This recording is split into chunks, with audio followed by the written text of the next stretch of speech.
to Johns Hopkins School of Advanced International Studies. I'm Jeff Price. I'm a fellow at the Foreign Policy Institute, and this is a program under the FPI's Program on International Security Law and Diplomacy. Obviously, we're here to talk about the 30th anniversary of the INF Treaty, and we have a very distinguished panel to discuss this treaty and a very distinguished audience, too, I might say.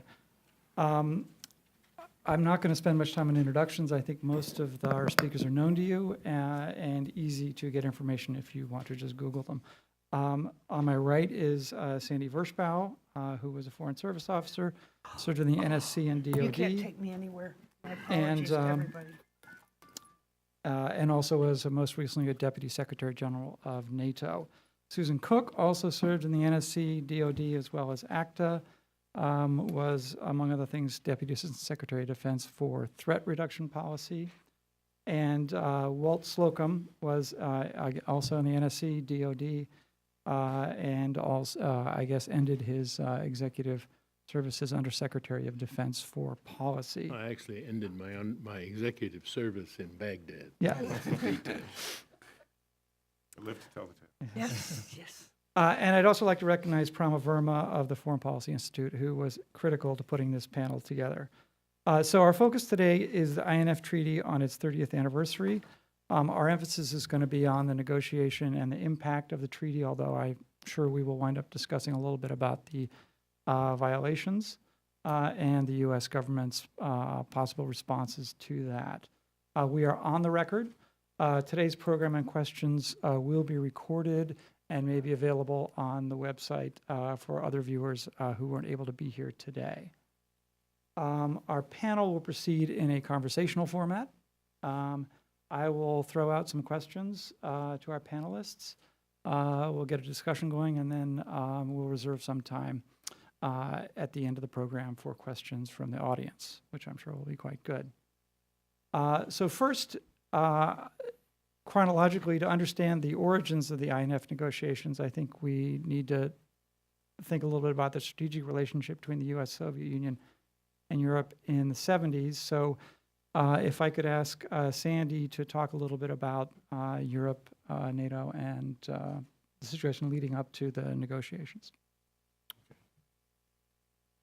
Thanks very much, Jeff. It's great to be here and to see some former colleagues. Trip down memory lane, which this whole subject is an interesting experience because this was one of the first issues I dealt with when I joined the Foreign Service in 1977. Straight out of graduate school.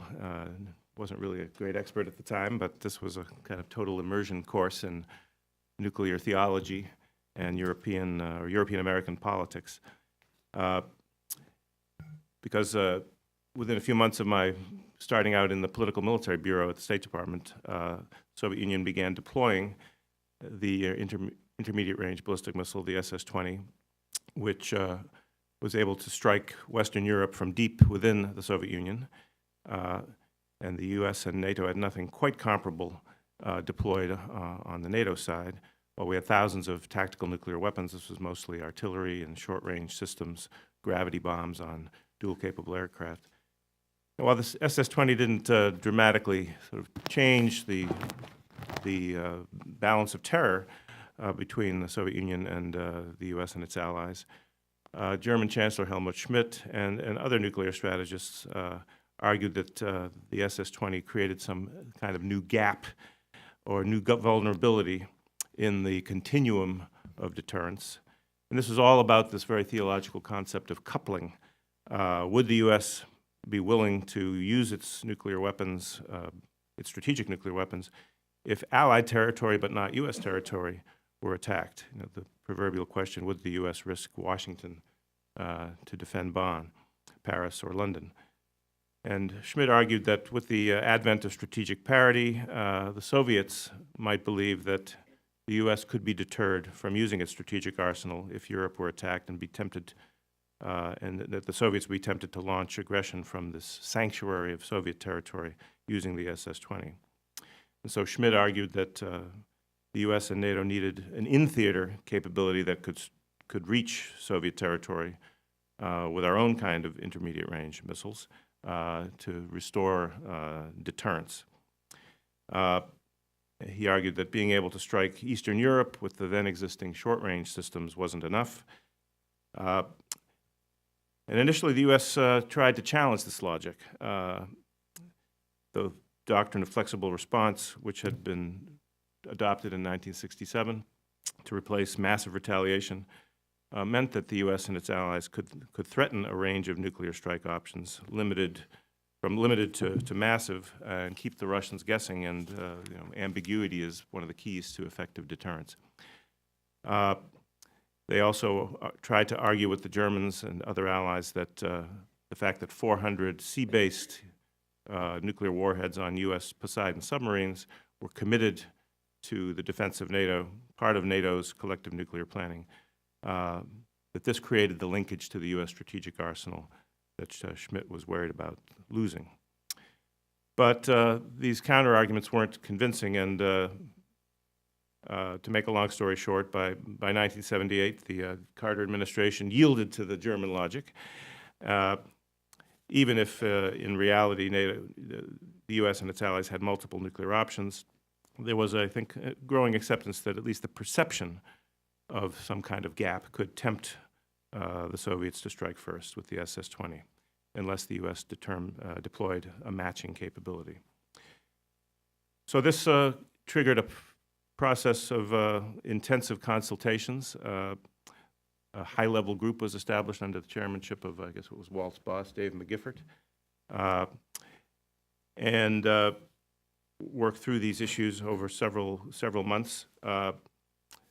This was the first time I got to visit glorious Brussels, which led me to serve there 3 different times during my career. Even holding the same job as Dave McGiffert and being chairman of the high-level group for a short period of time before there was a reorg at the beginning of the Obama administration. In any case, it took over a year, and the decision was finally adopted in December 1979 to deploy 180 Pershing II ballistic missiles in Germany, which would be an upgrade of existing Pershing Is, and 464 ground-launched cruise missiles in 4 countries, the UK, Italy, the Netherlands, and Belgium. The aim was to both reassure allies and to deter the Soviets more effectively. And the key to this decision was that it was a 2-track decision. It was accompanied by an offer to negotiate reciprocal reductions in NATO's deployments if the Russians accepted reductions in the SS-20, as well as some of the older IRBMs that they still had deployed in Europe.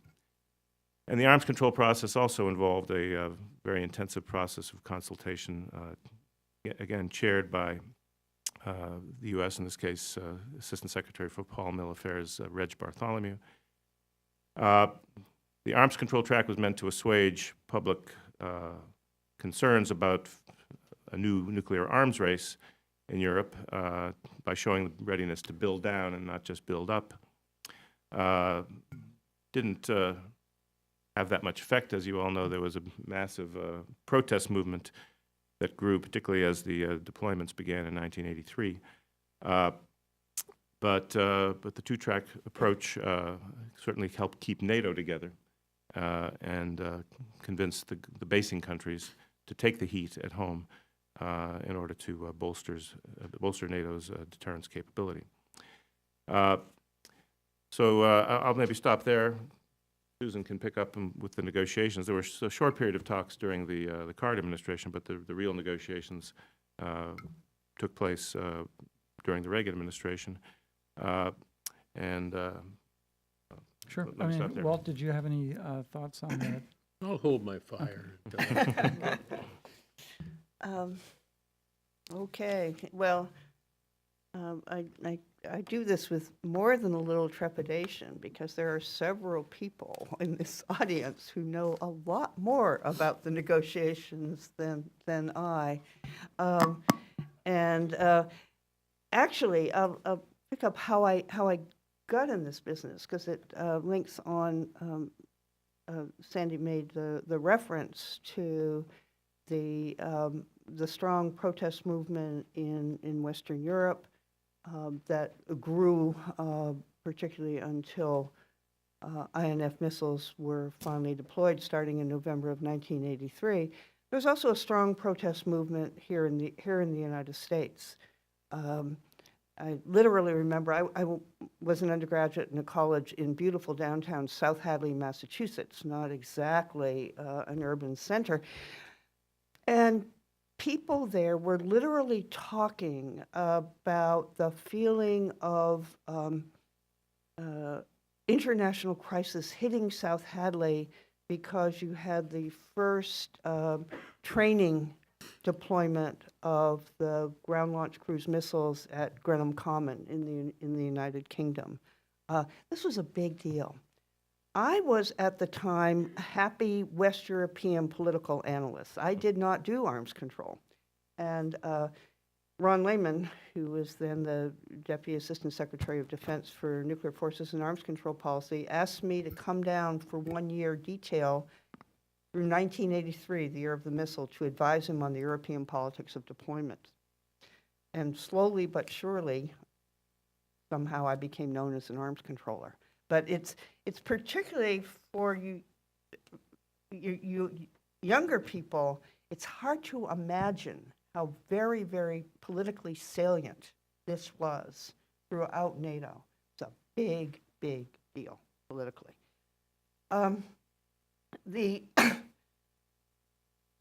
The first, well, there was a question at the very beginning of the Reagan administration, which of course came into power in January of '81, about whether it would continue with the dual track. That was quickly agreed. The first National Security Council cabinet level meeting with the president and the chair on the issue of what the U.S. position should be in the INF arms control agreements was in April of '81. And happily, the minutes are now unclassified and online. They're interesting reading. Secretary of Defense Weinberger proposed global zero on U.S. and Soviet longer-range intermediate nuclear force missiles. It would be, so you'd have the abolition of the SS-20 and the older SS-4, SS-5 on the Soviet side, and the Pershing II and ground-launched cruise missiles on the U.S. side. State Department was strongly opposed, saying it was absolutely not negotiable. The other thing is that Cap Weinberger said we'd have to have very intrusive inspections, although without detail. So those two elements, global zero and intrusive inspections, not negotiable. Many people thought, I don't know if it's true or not, that the person who became my boss, Assistant Secretary Richard Pearl, had supported global zero and intrusive inspections in large part because they were not negotiable. I couldn't answer one way or the other. Hasn't he admitted that? Maybe. But at any rate, took between April and November, President Reagan said that we would, our position going into the negotiations, which started at around November 23rd of 1981, would be for global zero. And no details on inspections, but it was already U.S. policy that it would be a lot more than so-called national technical means of verification, which had been the only verification measures in previously for the SALT processor, the ABM treaty. We can talk, the U.S. position changed at various times during the negotiation, interim agreements on the way to zero or just something short of zero, back and forth, back and forth.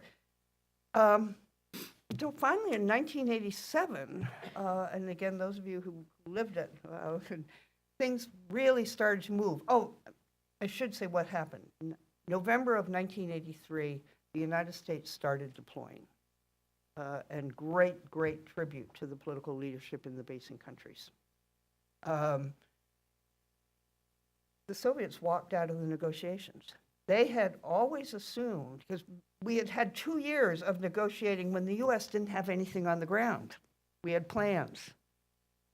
And they assumed that their threat of walking out if we deployed, both before and in the immediate aftermath, would be enough for us to say, oh, well, never mind, we won't deploy. Well, as well as the peace movement, in which they were Sure, actively oh, very promoting. actively fomenting, yes, yes. The peace movement in Europe in particular had some help, outside help, harbinger of things to come. But we kept deploying. So we had no negotiations from November of 1983 until March of 1985. In January of 85, Secretary of State Schultz and Soviet Foreign Minister Gromyko met and agreed on starting the so-called nuclear space talks, which would have three parts. Start negotiations, from which they also walked out in November of 83. The INF negotiations and defense and space negotiations, which were new. And those started in March of 85. Purely coincidentally, a new general secretary named in that same month in the Soviet Union, Mikhail Gorbachev. And I'm one of those people that believe that the INF Treaty owes a great deal to the fact that Gorbachev was in power and not one of the Brezhnev, Andropov, Chernenko ilk before. So in back and forth, 87, Gorbachev says, okay, we'll accept global zero, affecting the 1,000 to 5,500 kilometer range. SS-20, 4, 5, Pershing 2, Glickham. And then Gorbachev said, let's do global zero on shorter range, from 500 to 1,000 kilometers. And it was the SS-12, the SS-23, and US had not deployed Pershing 1As. So we said, okay, global zero. One of the big principles in the INF negotiations throughout was it was strictly bilateral, no third country systems involved. The Soviets wanted to count the UK and France. Germany had Pershing 1As. Germany voluntarily said that it would get rid of its Pershing 1As, but that's not part of the treaty. Some would call that a quasi-fiction, but whatever. They all went, and it was still a strictly bilateral treaty. And that was December 8th, 1987. And the treaty entered into force on June 1st, 1988. Maybe just very quickly, the treaty, of course, is of indefinite duration. U.S. and the Soviet Union had 3 years to eliminate all those missiles. The numbers were in the 1,500 all told on the Soviet side, and about 760 all told on the U.S. side. That was a very rough out of memory. And there were we can talk about the verification provisions, very, very extensive verification provisions. They lasted for a total of 13 years. Because all the systems were eliminated after 3 years, so verification for another 10 years, we thought that was enough. We were wrong. For several years we were right, but then we turned out to be wrong. But we can talk about that later. Portal monitoring and like. Oh, yeah, want to talk about, I mean, what we had, there were initial baseline inspections. You had data exchanges, very detailed data exchanges. This is all new. It was only first in the INF Treaty. Baseline inspections started right away to verify the data. And then we would have elimination inspections. The treaty spelled out the elimination procedures for the missiles. And each side would watch, watch the elimination on the other side. closeout inspections for former missile bases that were closed or converted. What am I missing? There were a kind of quota inspections, short notice to former missile bases, and that those numbers decreased a bit over time. Started out 20 a year, as I recall, for the first 3 years, 15 for the next 5, 5 a year for the next 5, and then all was over. Something called cooperative measures that the SS-20 and the Soviet ICBM, the SS-25, were mobile. And they were based in these sliding bay garages, sliding roof bay garages, whatever they were called, I used to know.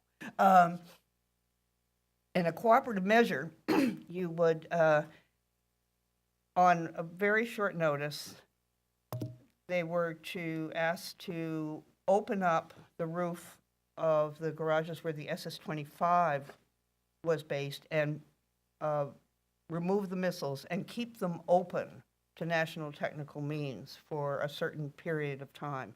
There were like 6 of those a year. It was to make certain that the SS-25s were really SS-25s and not SS-20s. And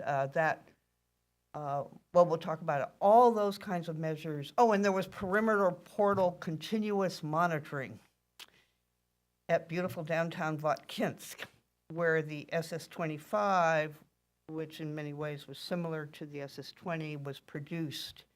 And so we had various important technical breakthrough in something called cargo scan to be able to confirm that the SS-25s that were being produced weren't SS-20s. And our inspectors got to trot around the perimeter in the snow to confirm that there were none coming out a back door. Walt, any thoughts on? Yeah, first of all, this all does bring back happy memories, or at least memories. I wanted to say a little bit about the broader political context, because of course there was a lot else going on in the world in this period. I was the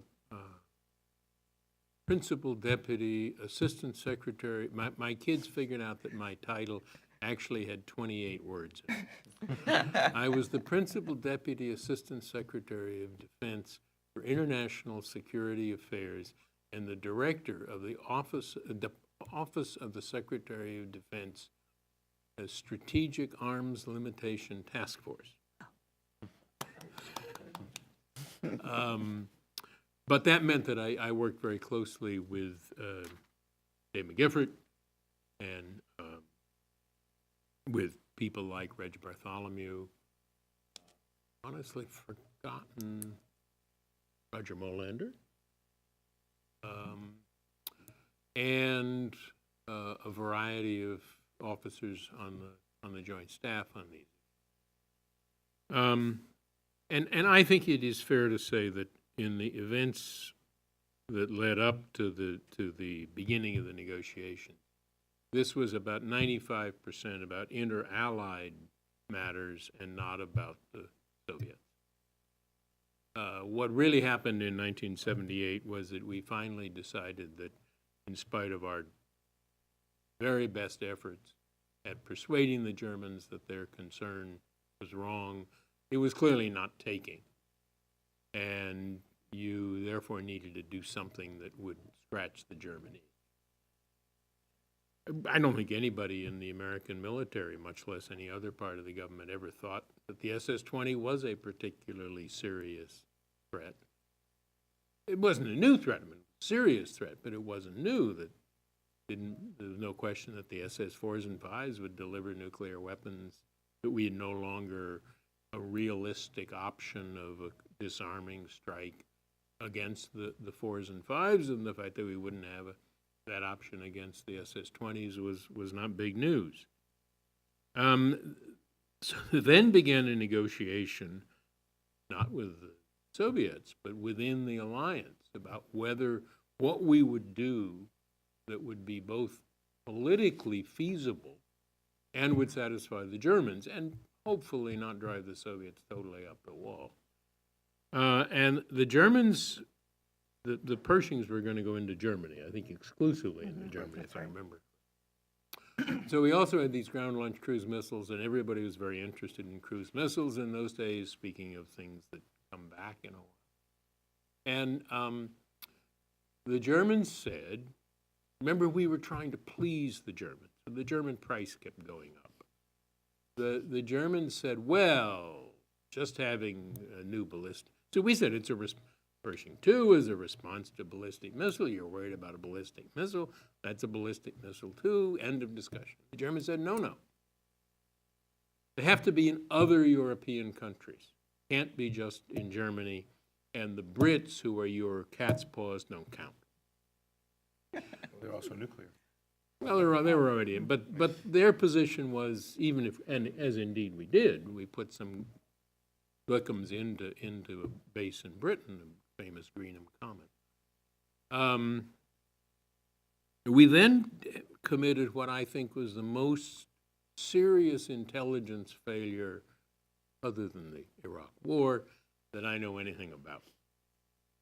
Because we just assumed that the Italians would never agree. Eventually they did. But we could, I think, have gotten the Germans, we could have finessed the Germans, because we were pretty sure we'd get the Italians on board, because they went into Sicily. And most Italians don't give a damn about Sicily, and there was a big American base there already, and so on. So we then got embroiled in Dutch and Belgian politics. There was one point, and there was one point at which, because of course the Dutch and Belgians had their own process for approval, and there was one point at which the Belgian government was going to fall. It's only not just been recently that Belgian governments fall all the time. And the Belgian government was going to fall. And the question, I'm not making this up, was whether it would fall over Belgian agreement to the deployment of ground-launched cruise missiles or streetcar fares in Brussels. I mean, the party that wanted out wanted a stated reason for getting out, and they would be happy to take either nuclear weapons or streetcar fares. And so all of those of us who were, not all of us, but those of us who were working on the problem and were basically enmeshed in throw weights and deployment numbers and so on, suddenly became experts on Belgian streetcar arrangements, because of course it was much better for us if it fell over streetcars than over nuclear weapons. Remember also that this was a period of very close, of the opening, the strategic, the defense opening to China. And that had an impact on, particularly on our kind of notional negotiating positions, and I think afterward. Because the Chinese said, well, one of the options was always, well, people would pull the Soviets would pull the SS-20s back behind the Urals. There are all kinds of objections to that. But one of them was that the Chinese said, wait a minute, we just have signed up for this immensely embarrassing strategic relation to the de facto alliance against Moscow, and you're going to drive all these Russian missiles just so they're within range of China? I can't quite remember why we wanted to do it. It must have been to explain, to share with the Chinese what we knew about the SS-20. It was one of the few times I ever actually was instructed to leak highly classified information to a foreign country. We called in the Chinese attaché and gave him a big secret, not just secret level, it wasn't terribly sensitive, level briefing on the SS-20 and why this was such a bad thing and they should worry about it. So my basic point is that this very much came up in the context of a much broader concern, and Susan mentioned, a much broader concern about nuclear weapons. This was coming out after the long negotiation and the eventual signing of the SALT II treaty. I mean, it's hard now to remember, but, you know, of ordinary people worried about the accuracy of the SS-13. What was the big one? I forgot. 18. No. This is 18. The SS, oh yeah, because it was twice 9. Yeah. Because 9 was, the SS-9 was their big heavy lifter, but only had one warhead, so it was easy, it should have been easy to remember, because the SS-18 was twice as powerful as the SS-9. Anyway, whether or not we were vulnerable to a first strike, and it was a big issue in the political campaign. And it was also, the Soviet invasion of Afghanistan had produced a decision to suspend any effort to ratify the SALT II treaty. The Reagan administration came in all hell-bent for leather. That arms control was a terrible delusion, and it was. My point is that all this came in a much broader context of concern about nuclear weapons. And it also came in the context of a debate about nuclear weapons platforms, delivery systems, which I always thought neither side really cared very much about. The Soviets were perfectly aware that, yeah, they were modernizing the system, and there was probably money in it for somebody in a factory that was kept open.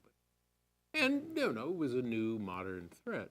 On the other hand, it wasn't, from their point of view, new either. We maintained it was totally unnecessary because we had plenty of nuclear weapons. And in fact, you could turn, as Sandy said, you can turn the decoupling argument on its head.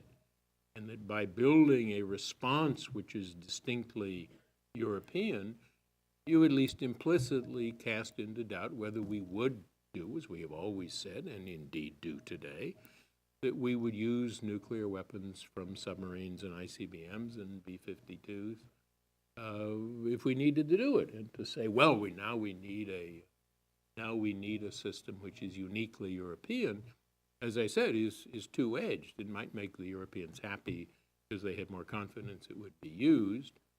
On the other hand, it might make them unhappy because it would give them a real worry that the Americans would try to confine the nuclear war to Europe. The final point that I want to make is the Soviets maintained, not altogether pretextual, that the reason they didn't like, especially the Pershing, was that they gave a potential for not a disarming strike in the sense of destroying the entire Soviet arsenal, or even their entire short, medium, and shorter range system, but that it gave us an option to try very rapidly to destroy their command and control system in Moscow. All I'm saying is that it is, I think, important to realize what the context was, and from that to realize how absolutely dramatic it was, first of all, when the U.S. proposed the zero option. My one contribution to this was to try to persuade Richard Pearl that, in fact, the zero option was a very good idea, and that we had an alternative, which was I called the pick a number option. The Soviets pick any number they wanted as long as it was less than 700 or whatever. And we do, they want 342, we'd do 242. They do zero, we'd be happy to do zero. And I think that reflected the fact that I don't think either the United States or the Soviet Union saw the SS-20s and the Pershings and ground-launched cruise missiles as anything other than primarily a necessary and important, but not particularly strategically significant political device. And I think this illustrates the degree to which arms control negotiations exist in a much broader context of, this was the era of ground zero, this was the era of the freeze. There was reason to be worried about nuclear weapons. I never particularly thought there was much reason to be worried about the SS-20s in any unique sense, but it was a real issue. Any other thoughts? One other question. Yeah, I'm sorry, go ahead, Oh, Sandy. no, well, I'm not sure if the view in the Reagan administration, particularly in the Pentagon, was different. about the SS-20. And certainly what was said to the likes of me, you know, little munchkin peon, it was of great concern. So, don't know. But your point about China reminds me, we probably should, that the very outset of the negotiations that started in November of '81, the administration enumerated 5 basic criteria for an INF agreement, which, as the negotiations went, some elements, some of those criteria were forgotten or, you know, fudged a little. But at the end of the day, they're all honored in the final treaty. They were equal right, and quite different from SALT. Again, equal rights and limits, strictly bilateral, global limitations, no adverse effect on NATO's conventional capabilities, and effectively verifiable. And things like the global limitation was, you know, fudged a little, equal rights and limits, fudged a little from time to time, but at the end of the day, that's what you got. Commenting on Walt's last couple points, I think the Russians actually cared more about the Pershing and cruise missiles than we may have cared about the SS-20. We were, you know, looking at alliance management after failing to persuade the Germans, because for them, remember, they kind of had the mirror image of the Helmut Schmidt critique, that the U.S. had an inherent geographical advantage by being able to deploy short and medium-range systems in Europe, the so-called forward-based systems. They kept trying to include in the SALT and START negotiations. We could reach their homeland from Europe, but they couldn't reach our homeland without escalating to the strategic level, so we had an advantage. And they never hesitated to remind us that in his speech announcing the Cuban Missile Crisis, President Kennedy had said that was our doctrine, that a nuclear weapon coming from Cuba would receive a strategic response. Yeah. So, of course, these issues still reverberate in today's negotiations. The Russians now say they won't resume either START negotiations that might more deeply reduce strategic arsenals, or talk about non-strategic nuclear weapons unless the U.S. puts its either withdraws its systems from Europe or brings in British and French systems. So these issues, 40 years old, but they're still relevant. I think this led the Russians to be very resistant initially when the negotiations began. Even before we went to the zero option, we were proposing equal numbers for both sides. The Russians kind of rejected the idea that they should come down so far because of this inherent geographic advantage that the United States had. And it took Gorbachev, who was certainly the decisive factor in changing the whole Soviet approach. And one thing we haven't mentioned, which I think influenced Gorbachev's calculus, was SDI. Suddenly, for the Soviet leadership, prospect that the U.S. would develop this, amazing impermeable defensive shield kind of rendered moot some of these more tactical issues about numbers of intermediate range missiles. He was very concerned to prevent the negating of the Russian strategic retaliatory capability through SDI, not knowing until later that it was being wildly oversold, at least at that stage, and maybe even also to this day. So there are a lot of things that... It was the same year, yeah. to remind everybody, because SDI announcement was March of '83. So the Lots great happening. debate at Reykjavik, of course, was has been made into a fascinating BBC documentary and maybe other movies, Breakthrough at Reykjavik, in which we almost agreed to complete elimination of all nuclear weapons.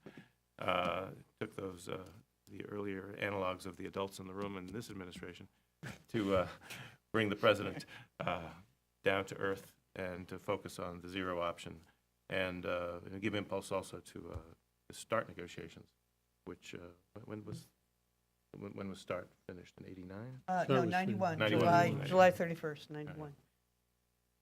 91. Just again, to talk about how the political situation was different. When I went back into the Pentagon in the Clinton administration, and we spent a lot of time on NATO policy, the dramatic change was that in the Carter administration, in the period up until the fall of the wall, NATO politics was, what, 75% about Germany.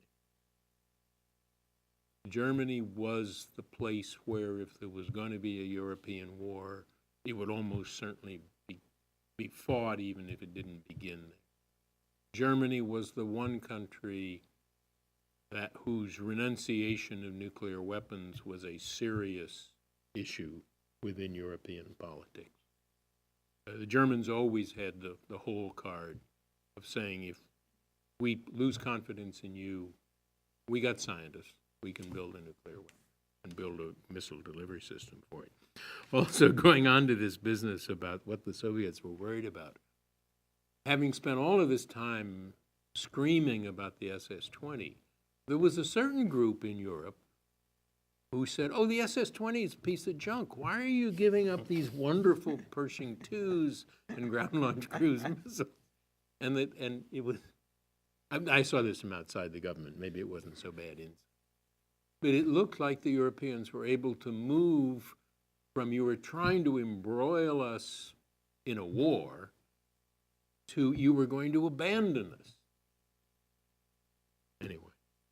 And just to add to the things that were going on at the same time, and which produced a continuing political crisis within the alliance, this was also the era of the neutron bomb fiasco, in which we were supposed to deploy we called it enhanced radiation weapon. And it was all wired, and the Germans had finally been persuaded to agree to it. And literally over Easter weekend, Carter, as is the privilege of the President of the United States, whoever he or she may be, and however he or she may listen to the advice of their senior counselors, simply said no. Everybody's total dumbfoundlement. And it also, I think, to go to the other end, where I had no direct involvement, the fact that the INF Treaty was signed was arguably within the top 10 things that were going on between the West and Gorbachev's Soviet Union. But I don't think anybody would seriously argue it was the highest one. Within rather short period of time, the Soviets were prepared, first of all, to begin negotiating seriously about a new agreement on strategic weapons, all kinds of limitations. They were cutting their military forces drastically. There was a clear effort at change within the Soviet Union, which had political significance, which went far beyond any of these arms control details.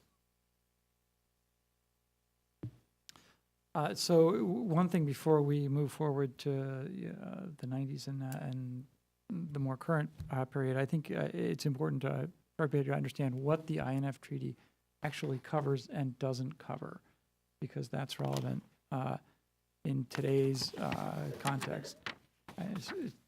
Susan, do you want to just give a quick? Very briefly, it's ground launch, cruise and ballistic missiles, no sea launch, no air launch, of range between 500 and 5,500 kilometers. And ground to ground. Well, yeah. Which is an issue right, today no, in a way no, that it that's wasn't. Quite right, quite right. And they're weapons delivery vehicles, which means that the armament doesn't matter, conventional, nuclear, they're captured. And there are exceptions for missile defense interceptors, which might be within that range, and for some research and development. But basically, it's ground launch ballistic and cruise missiles between 500 and 5,500 kilometer. 5,500 kilometer is the threshold for strategic arms control. Right. So, I mean, two And things. it's important that it's bilateral. Right. So it only covers absolutely. only covers us and the Soviet Union and Soviet I actually, successors. to tell another anecdote, at one point, a country had acquired an SS-20, a retired one. And we sometimes exchange intelligence with other countries, and sometimes that consists of exchanging stuff that's been bought on the, acquired, physical objects that have been acquired. I always assumed this one was bought on the black market. We had to tell the country that offered, we can't take it. It's a violation of the INF Treaty. I think we finally figured out some plausible argument around that, but to a first approximation. To the first approximation, we couldn't take it. Well, I assume it's still there. I haven't been in the Air and Space Museum in a while, but we have when I was last there, we had an SS-20 displayed along with a Pershing II. And a certain number of the missile. Static display Static was display. permitted. Static Static display, display in exactly. museums Yeah. and all kinds. Museum displays, or, if you've ever been to Stratcom headquarters, there's some missiles in the front lawn. They're, They've been operationally neutered. yes, They could never be yes, put yes, back they together. will not harm you. Okay, well, in the interest of time, we should probably fast forward to the 21st century and Russia's current position with respect to the INF Treaty. Sandy? Okay, well, all good things must come to an end, perhaps. As you all know, the Russians now, according to both the previous administration and the Trump administration, have violated the INF Treaty by not only developing but flight testing and now deploying a ground-launched cruise missile with a range well beyond the 500-kilometer floor. And at the same time, the Russians, in part, and sort of in the classic whataboutism, have tried to accuse the U.S. of several violations as well, that we've used as targets for ballistic missile defense tests, missiles that are equivalent to treaty-banned systems, that some of our drones, our UAVs, are effectively long-range cruise missiles because they can fly, for half a day or for days. They're well beyond. And if they can deliver Amazon products, Yeah. they probably can deliver. Well, and they other deliver Hellfire missiles too. So, and perhaps the most tricky one is that they've claimed that the launchers that we have at our European the ballistic missile defense sites under the European phased adaptive approach, these what are they, Mark 41 launchers, the same launchers that we have on Aegis ships, that these are multi-purpose launchers that could launch cruise missiles, not just SM-3 ballistic missile defense interceptors. Yeah, but the Russian violation is a serious one, and I think we heard some warning signals that the Russians might go down this road 10 years ago.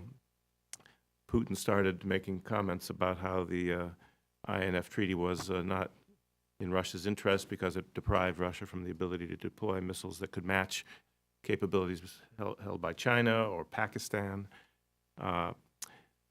and also that with the U.S. development of missile defense in Europe, particularly the version being pursued under the Bush administration, the ground-based mid-course interceptors that were going to go into Poland, that the U.S. was altering the balance, and Russia would be entitled to withdraw from the INF Treaty.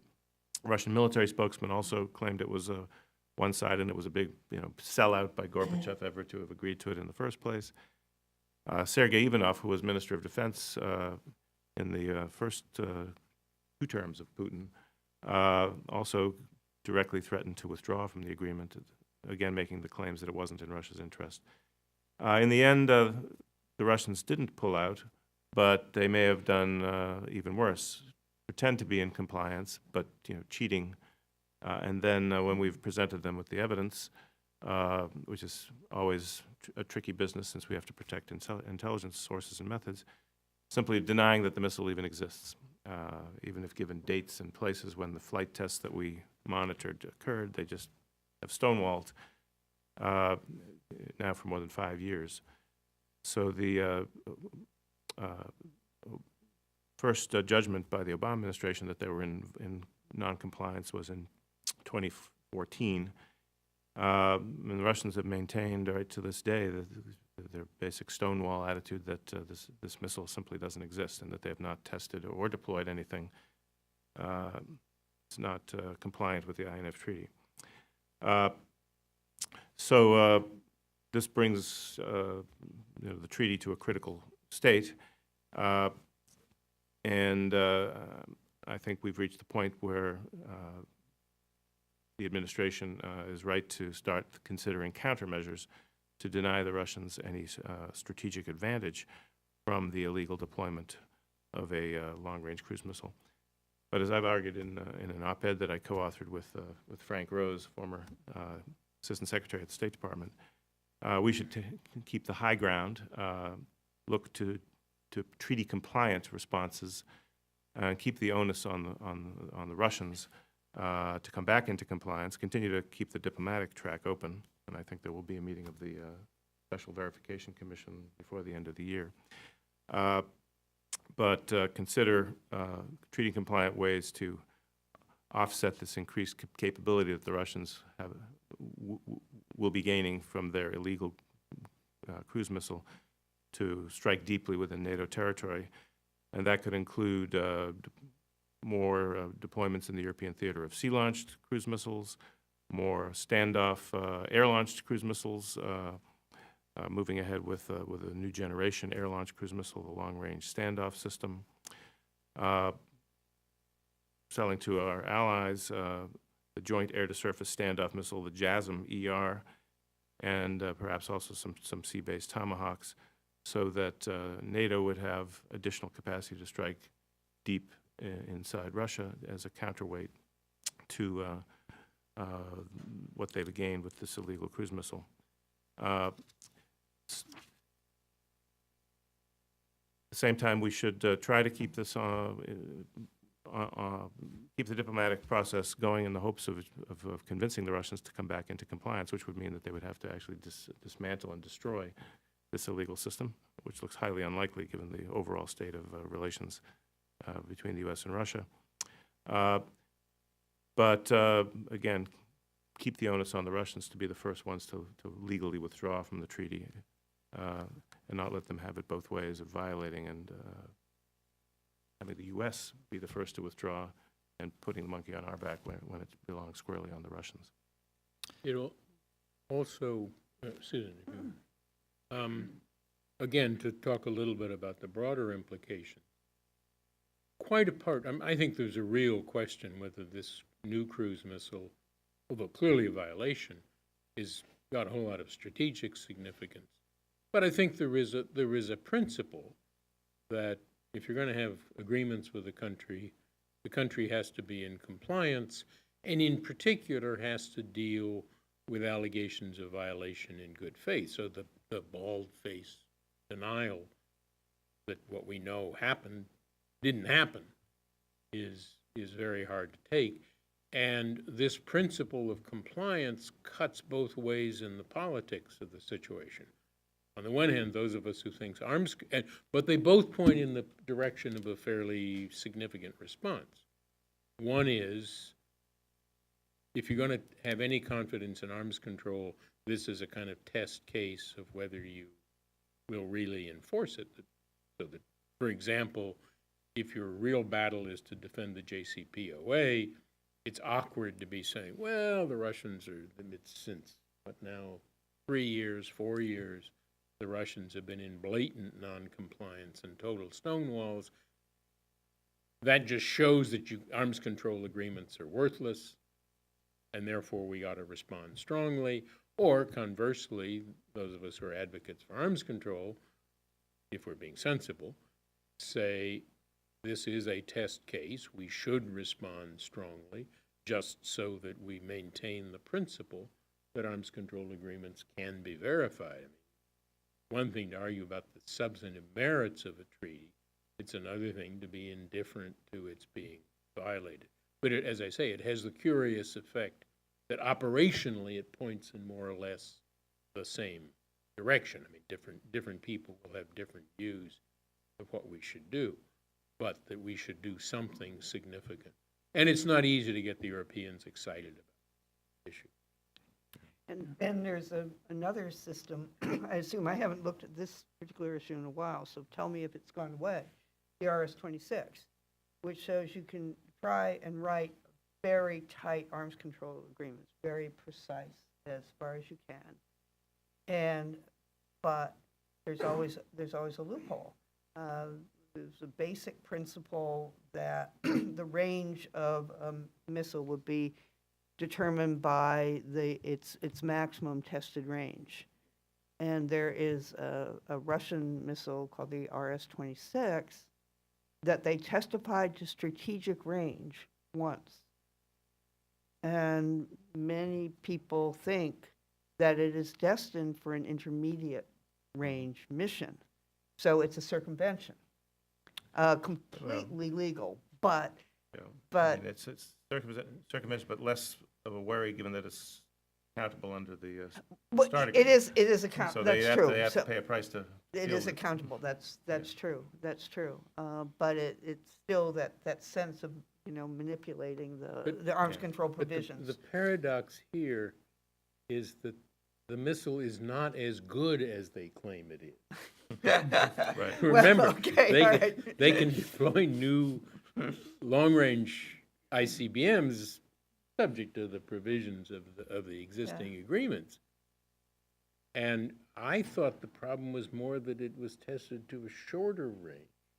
And this has to do with lofted trajectories and the problem of and if I remember correctly, the agreement has some out for the situation in which the goddamn missile doesn't work right and falls short. You got an ICBM and it doesn't work right and it falls short within 500 to 55.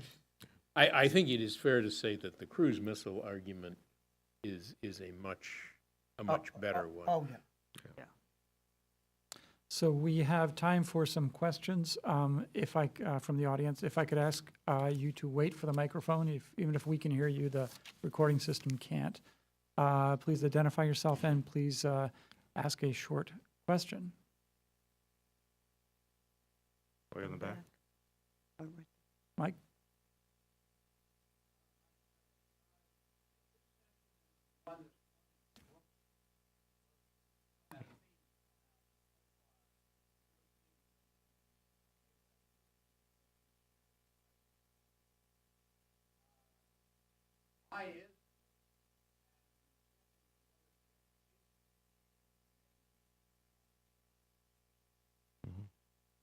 Andy, you're our expert Yeah. on Yeah, well, I think part of the problem is the U.S. has had to be perhaps excessively careful because of the sensitivity of the sources and the means of coming to the conclusion that this missile has capability to fly well beyond the 500-kilometer cutoff. So some Europeans, without their own independent intelligence, are sort of still not 100% convinced by our case, even after several years of repeated briefings and I think progressively more detail being shared by the U.S. That's I think the primary reason. I think they share the concern that certainly all of us have that allowing the Russians to get away with non-compliance with an agreement that's really a cornerstone of the arms control regime would set a very dangerous precedent and invite further violations. And of course, the Russians don't need any incentive for that. They've already suspended compliance with the Conventional Forces in Europe Treaty, also in 2007. They're circumventing the provisions of the Open Skies Agreement and the Vienna document in terms of avoiding the kinds of transparency regarding their exercises, or such as the recent Zapad 2017 exercise. So the Russians' pattern of behavior is corroding the arms control regime in many different ways.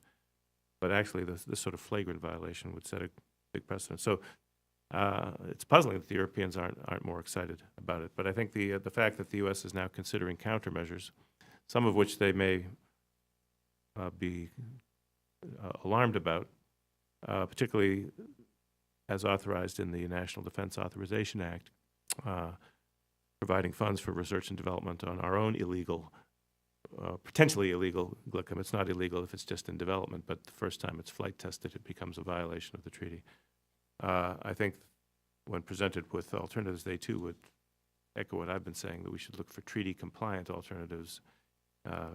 Keep the door open, even if it's only open a crack now because of Russian behavior, for them to come back into compliance and not compound the problem by abandoning the treaty on the western side. Right here. John Woodworth, I'd just be interested if any of you have thoughts on, I agree, Sandy, with your point that I think the best strategy for the United States now is to remain compliant with the treaty itself, not to withdraw, to keep it intact for the, as in a sense, as long as we can, but surely for the time being. But what emerges from this, though, is that in doing that, there will have to be more than military reactions, whether inside or outside the treaty, but also a diplomatic front. And I think that's an area where I think there's going to really need to be some exquisite strategizing to do that. I think we'll necessarily have to have discussions with the Russians. They're apt to be amazingly complicated and difficult.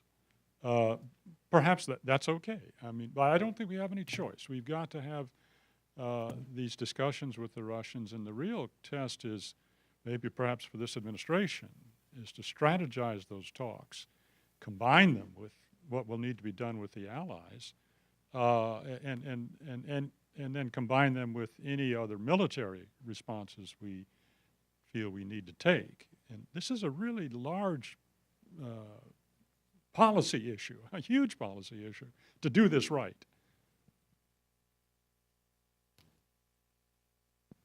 Any thoughts? Fully agree. Just as, given all the steps we've taken in response to the Russian aggression against Ukraine, there's no cooperation to suspend. It's all suspended already. But we do have channels, this SVC. The administration has tried to relaunch strategic stability talks, which I understand were not particularly rich in content the first time around, but I think they're planning to try again. But there's a sort of a They now take place in Helsinki, speaking of the winds of the old days. Yeah. But there's a pattern, though, of kind of chronic Russian mendacity on a lot of fronts. They deny that they have any forces in eastern Ukraine. They deny that the missile even exists that violates the They INF deny Treaty. they interfered in the American election. Maybe a few patriotic hackers sort of on their own initiative did a few minor things. So it's hard to solve problems when one side is sort of lying to you, and you know they're lying to you, and they know you know that they're lying. But Bill Courtney wrote a good piece about this the other day. There's no fundamental trust even in what the other side is saying. It's hard to resolve these kinds of problems. And it is further complicated by the fact that for quite a few years, the Russians have said, and I think Susan alluded to it, that the whole treaty, the bilateral character of the treaty is not acceptable to them, because there are countries that have or could have delivery systems which, if they were owned by the United States or Russia, would be illegal, and there's no limit on that. And so they have two positions. One is it should be universalized, or it should be recognized as obsolete, both of which are neither of which is a terribly good idea, and the first of which would make Richard Pearl's alleged effort to put forward a non-negotiable proposal look like cooperation.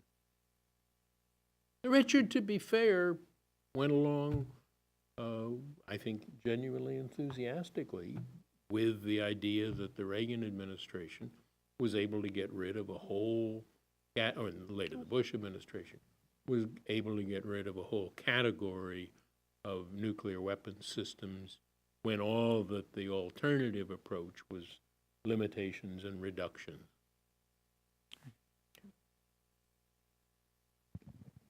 Hi, John Walsh. I'm a student here at in the Strategic Studies program. So, speaking of that bilateral nature, you know, for all the virtue of the INF, one of the side effects has been that it's prevented us from developing a type of weapon that our current primary strategic competitor clearly intends to use as their primary means of coercing and deterring us. When you were working on the INF Treaty, implementing it, assessing it, you know, in the early days, what was the long-term thinking behind, around the bilateral nature of it? How did you think about China and other competitors? There's a simple answer to that. It was to keep the British and French systems out of the calculation.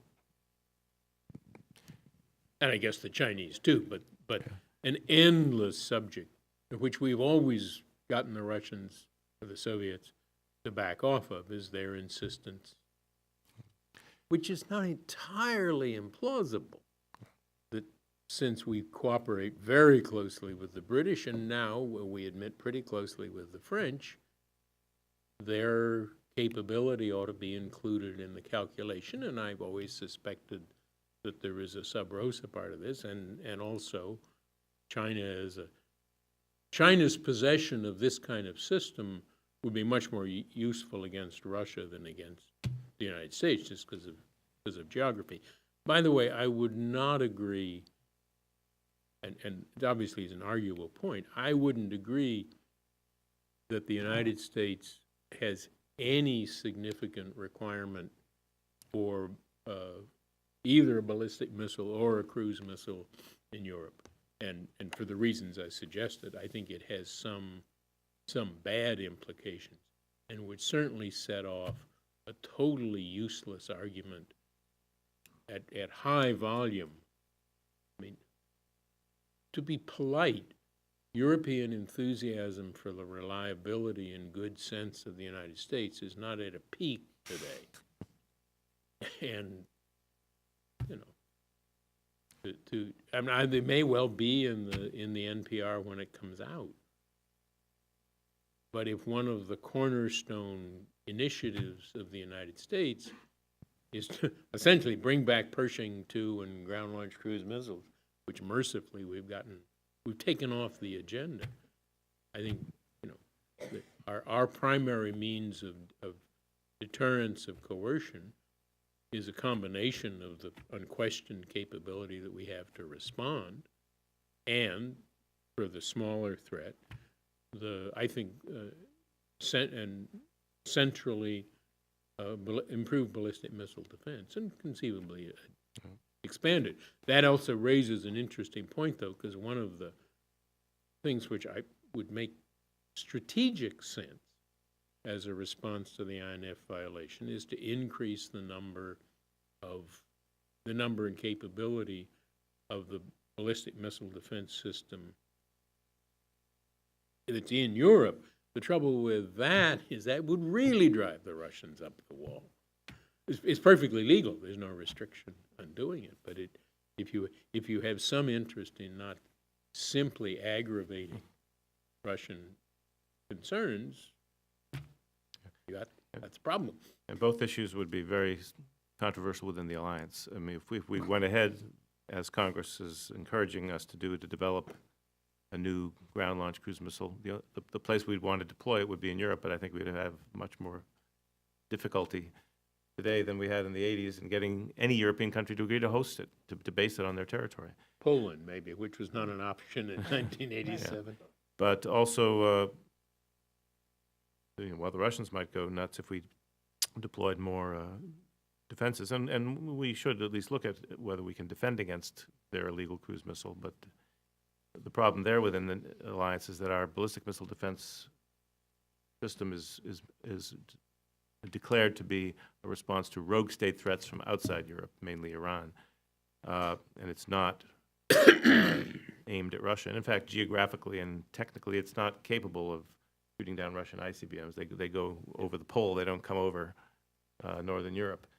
And these interceptors don't have the velocity to go chasing after them. And we've been arguing endlessly at the top of our lungs that it has zero capability against Yeah. any conceivable. Even if we parked ships Russian up in the threat. Arctic Sea, they would probably not do too well against the Russians. So if we suddenly deployed systems that were specifically against the Russians, it would cause a big split within the alliance as to what is the nature of NATO policy. But on the British and French systems, I think when this issue first arose back in the 70s and 80s, our argument was, given the vast numbers of warheads that the U.S. and the Soviet Union and later Russia possessed, these were a drop in the bucket. Excluding them didn't really cost the Russians any tremendous loss in the calculation of the strategic balance under the agreement. They're saying that the New START treaty now is as low as they can go without including these third country systems. But they said well, that when they had 15,000. Yeah, so whether it's Or just a whatever it bargaining point that they would trade for something else, we may never know, because I'm not sure there'll be further negotiations on START, but let's hope there are. If I could, very quickly, your point about China, I could be wrong, but I don't recall a lot of U.S. concern about China intermediate range forces 30 years ago. We were very concerned about the Soviet INF missiles that were deployed from the standpoint of, for protecting our allies. And our East Asian allies weren't delighted with some of the idea, well, if you just push them east of the Urals, it will be okay. And I would say as far as a threat to our European allies, the tremendous Russian advantage in short-range systems that they agreed in 1991 to eliminate the vast majority, all ground-launched, a lot of sea-launched. Well, we followed through, they did not. The numbers are, there's a wide variant of numbers about how much of an advantage they have, but the most common is that they have 4,000 of these short-range systems, and we have a couple hundred air-delivered weapons. And from the Russian perspective, forgive me, it's hard for me not to say Soviet, for the threat to their neighbors, who includes some NATO allies very close in, real concern. And to that point, this year you've seen PACOM express some frustration with the fact that we are constrained and the Chinese are not, although some question as to whether there's a symmetric situation between us and China.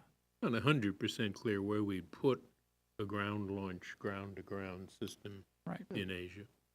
To the point that the INF Treaty does not cover sea-launched missiles of any sort. And of course, there is a lot of discussion about reviving a nuclear-armed sea-launched long-range cruise missile that was eliminated in 2010 under the Obama NPR, nuclear posture Which was a review. unilateral decision, wasn't it? Absolutely, Not treaty absolutely. mandated. And perhaps, And I must say, the whole business about I've forgotten what the presidential initiative. PNI. whatever Their it was, initiatives. ought to be a September 27th, caution to arms 1991. controllers who extol the beauties of tacit agreements rather than things that are verifiable and agreed as to what they mean. And if you assume, as I think people sort of did at one stage, that the Russians, and I emphasize Russians, really wanted to damp down disputes and conflicts, then the sort of you be reasonable, we'll be reasonable, but we won't engage. I don't know how many pages these agreements have now gotten to. You count all the annexes. That made a lot of sense. If you have a fundamentally hostile relationship, then in some ways these kind of informal agreements that are not agreements have become a source of difficulty. I mean, the argument about exactly what the Russians are doing in the Baltics and in Kaliningrad, if anything, and there is clearly something, whether that's consistent with the supposed mutual restraint that was agreed in the early 90s, if I remember correctly, means that it's much harder to work up a sense of urgency about doing something. So we're coming up on the end of our time here, so maybe if we could take, We got a Somebody in the couple back, more. did you have a Yeah, question? yeah. Yeah. and if we could group them. Hi, I'm Felix. I'm with the German Embassy in DC here. Thanks I'm for your sorry talk. about all the nasty. That's things I said. I came late, so I didn't hear the best. It was the previous Excellent administration. Just to follow up on your comments on the silence of European allies or Asian allies for that How do you matter. expect? I was just wondering if you expect to see any concerted effort by the current administration to make another push for European allies to voice their concern for this treaty violation in public or in private with Putin, because they might have a better relationship. That's easy to answer, yes. I think it's already begun, but from what I read between the lines in media coverage of the last defense ministers meeting, which included a nuclear planning group meeting where Secretary Mattis, I think, was quite focused on this problem, and I just haven't even read it yet, but apparently there's a big article in Spiegel today with leaking all kinds of elements of that discussion in which it describes the U.S. as preparing to really come down very hard on the Europeans if they don't stand up and be counted in condemning the Russian violation and working with us on a response. Whether Spiegel's got it right or not, however, I cannot say. Bill? Thanks. Bill Courtney from RAND.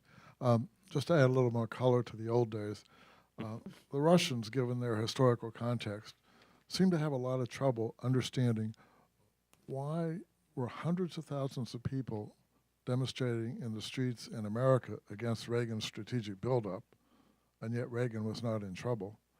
And even more difficulty, hundreds of thousands of people were demonstrating in the streets of European cities, and yet governments weren't falling. And moreover, they won every election, Yeah. which Yes, was an issue. absolutely. Because you saw that in Ukraine, they rose and the president fled. So Yeah, so that's- Putin sees himself in that picture. Exactly. So the Soviet strategy then was a full-fledged active measures attack, propaganda, subversion, other things. So now we see the same situation, almost close parallel. The Soviets thought they could split America from European countries and European basing countries one from another, particularly British from the others.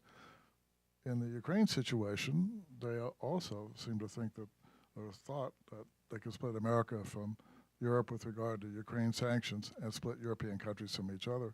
So both times they seem fundamentally to have misunderstood the West and the resilience of the West. Is this part of their cultural misunderstanding of things, or is there something else to explain that? Mr. Ambassador? Well, I think, their agenda is a bit different now. They're trying to weaken the West. I think in the 80s, they were trying to derail a specific military program that they found threatening. They weren't perhaps as ambitious as Putin is in trying to exploit fissures within our own society, promote extremism, promote doubts about our democratic institutions, and to divide NATO, divide the EU, feeling that the weaker we are, the more secure Russia is, but also can keep at bay democratic forces that toppled Yanukovych in Ukraine, and he fears could topple him someday in Russia. So this is now much more about political survival. Russian support for the peace movement was more about derailing the program. But I think in both cases they don't fully understand the strengths of our society and the shock absorbers that we have. They can do some limited damage, but we can internalize the lessons learned, let's hope, and not be so vulnerable the next time. I think one of the real problems we have to deal with in dealing with the Russians is Putin really seems to think that the Obama administration, forget these people, was out to get him. And I think it's too facile to say that was just a pretext. That is just a pretext. I mean, Believes it. even paranoids have real enemies. And I think one of the real challenges, and I don't know what the answer can be, is that the Russians have what we regard as this wildly exaggerated sense that we're a threat to the regime, and that it's real. I mean, it's not that we really are a threat to the regime, it's that they really believe we're a threat to the regime. And that makes it very difficult to move on the basis of trust and rational analysis of real capabilities and real intention. Well, this has been a fantastic discussion, but we have unfortunately come to the end of our allotted time. Thank you all for coming And out. if I may say so, I am impressed and pleased at the fact that not everybody in the room can remember all this Yes, from yes. their personal experience. So I want particularly to thank the young people who showed up at this, and 5 flattering, o'clock on a Friday afternoon. 5 o'clock on a Friday On afternoon. the last day of class. And Yes. flatteringly enough, are interested in an agreement Yeah. negotiated 30 years ago. Oh, and if you could join me in thanking our panelists. Thank you.